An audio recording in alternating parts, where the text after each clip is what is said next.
Paper फोडल्यास 10 वर्षाचा तुरुंगवास, 1 कोटी दंड. पेपर लीक रोखण्यासाठी नवीन कायदा लागू, 10 वर्षे तुरुंगवास आणि 1 कोटींच्या दंडाची तरतूद.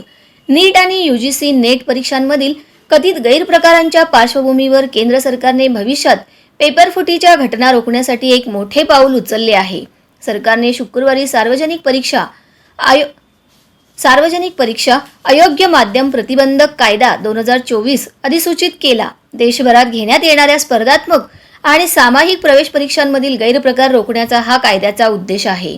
यावर्षी फेब्रुवारीमध्ये संसदेत मंजूर केलेल्या या कायद्यात फसवणुकीला आळा घालण्यासाठी किमान 3 ते 5 वर्षाच्या तुरुंगवासाच्या शिक्षेची तरतूद आहे. तसेच फसवणुकीच्या संघटित गुन्ह्यांमध्ये सहभाग असलेल्यांना 5 ते 10 वर्षाचा तुरुंगवास आणि कमीत कमी 1 कोटी रुपयांच्या दंडाच्या शिक्षेची तरतूद आहे. परीक्षा व्यवस्थापन सेवा पुरवठादार अथवा इतर कोणत्याही संस्थेसह एखादी व्यक्ती अथवा व्यक्तींच्या गटाने संघटित गुन्हा केल्यास त्यांना 5 वर्षापेक्षा कमी नसलेल्या परंतु 10 वर्षापर्यंतच्या तुरुंगवासाची शिक्षा होईल आणि या गुन्ह्यासाठी दंड 1 कोटी रुपयांपेक्षा कमी नसेल असे हा कायदा सांगतो.